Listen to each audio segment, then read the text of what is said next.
Organized religion stole my life from me. Let's chat about it. So I have been thinking lately about my life and like what it would look like if I could do what I wanted to do. And it would not be what I'm currently doing. Right now I'm a mother of 4. I'm married to my high school boyfriend. We've been together 2 decades. And he is a pastor at a church. And I left organized religion about 3 years ago. And when I left organized religion, obviously my husband stayed in organized religion. He is a pastor at a church. But when I left organized religion, I started kind of like trying to figure out what in here is me versus what is the organized religion that I was brought up in, Southern Baptist. I'm in Texas. And almost all of everything up here, organized religion. Organized religion is responsible for the way my life looks today. And that's like a really hard pill to swallow because on the one hand, I'm an adult and I make my own choices, right? Like I got married at 21. I was an adult. I could make my own choices. Don't hear anything in this video as like, she doesn't want to be married. She hates her husband. She hates her kid. No, stop. It's not that I don't want to be married. And it's not that I hate my husband. I don't. I like being married. I like my husband. To hear her say, "I like my husband," is all I really needed to hear right off the bat. But let me hear a little bit more. I don't hate my kids. I love my children. I'm not a monster. But I would not have made these choices if I knew there were other options available. What we are witnessing here, ladies and gentlemen, is a classic case of indoctrination, feminism, probably being heavily affected by friends or outside sources. Also, social media maybe played a role. You can also see from the tattoos, I believe early in the video, if I'm not mistaken, let me rewind it a little bit. Earlier in the video, I think I seen the alphabet community something when she first put. Organized religion stole my life from me. Yep, there it is.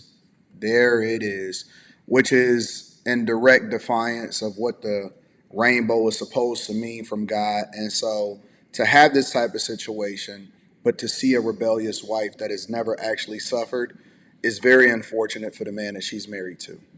The fact that she's now having this conversation online and embarrassing the family and embarrassing him as a pastor or a preacher of the church is also very, very, very telling.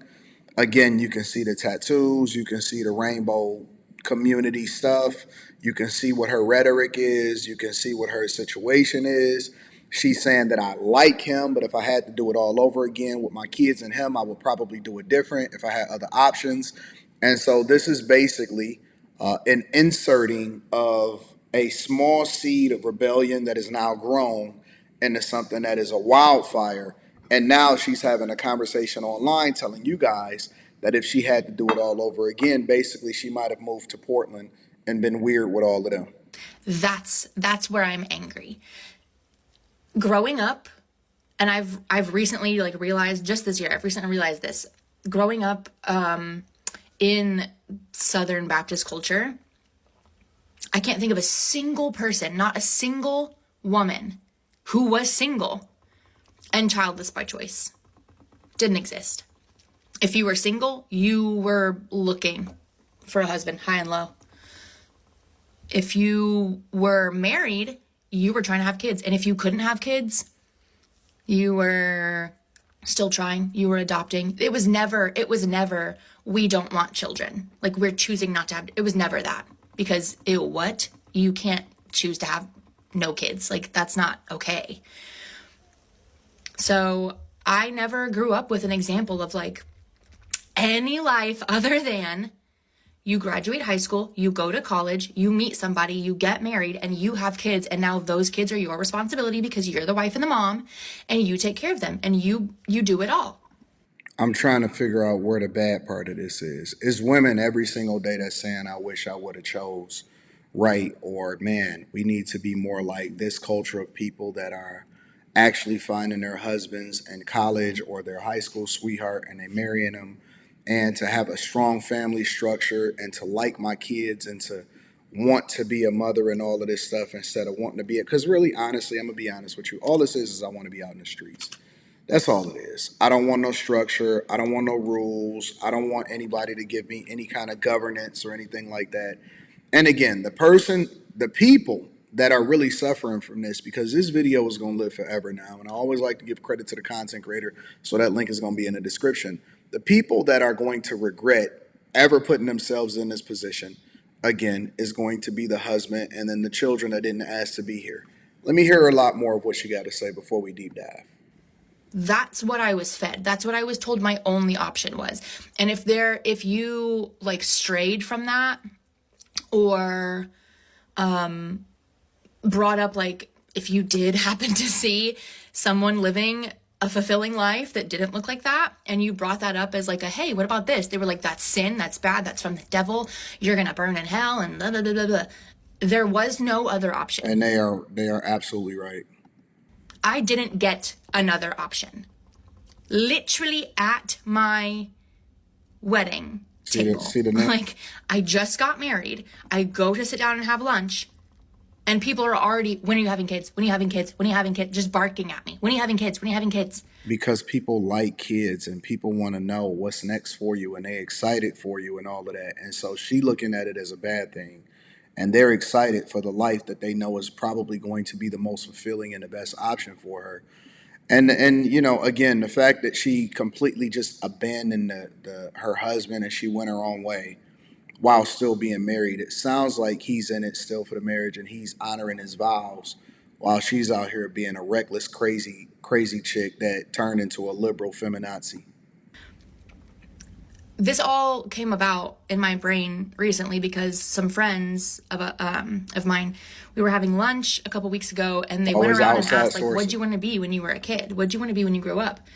And I jokingly said a trad wife because that's exactly what my goal was. When I was young, the pinnacle of success as a woman in Southern Baptism was being a trad wife.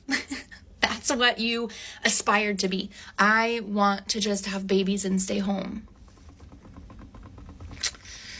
So that's what I did. That's what I did. I have 4 kids. And again, don't hear me say I hate my kids. I don't hate my kids, okay? I love my kids. I'm not a monster. But at the end of the day, would I choose to live this life if when I were 15, 16, if I had options, if I had TikTok and social media and I saw people living other lives, like there are so many options of what. This is why they say that social media is the devil. This is the exact reason why they say social media is the devil. To be negatively impacted and influenced by what you see people portraying online versus enjoying and appreciating the life and the blessings that God is giving you and a phenomenal husband and 4 children when people can't even have children, or you see so many single mothers, or you don't have to necessarily work and all of this other stuff. It's crazy, but you got to let them go. Got to let them go. The one rule that I've always had is I will never, ever stop anybody from doing what it is that they want to do. But it doesn't mean that you're not going to deal with the consequences that come along with it. What you can do with your life. And all I was told to aspire to be growing up was a wife and a mother. I don't even got no ring on no more. So, in my eyes, at least how I feel right now, organized religion stole my life from me. Because I probably wouldn't have made the same choices that I made to get where I am right now without that knowledge, that voice in my head that said literally everything else is bad and a Streets sin. calling, You're gonna baby. die. The streets is calling. And I think that's BS. Like, we gotta do better. We gotta do better. That's a cult. Come on. Like, no. I'm literally telling all of my young friends, you have options. You don't have to get married and have 8 kids right away. You don't. This is again why again, why you don't see women in leadership positions, or women shouldn't be in certain leadership positions. She's literally going against everything that her husband is preaching in this video alone, and in the people that she's influencing and impacting. And one thing that we gonna have to take into account and to consider, which I'm pretty sure that she don't really care, is you are going to have to be accountable and responsible for the people that you impact and how you influence them in your lifetime. You can literally travel the world. You can be single if you want. You don't have to have kids. You can get married and have no kids. You can get married and have one kid or even two kids. Why do I Trying have to to have clean it four? up. Why do I have to have so Trying to many? clean it Like, up. the organized religion is just pushing, like, have so many kids, stay home, raise the kids.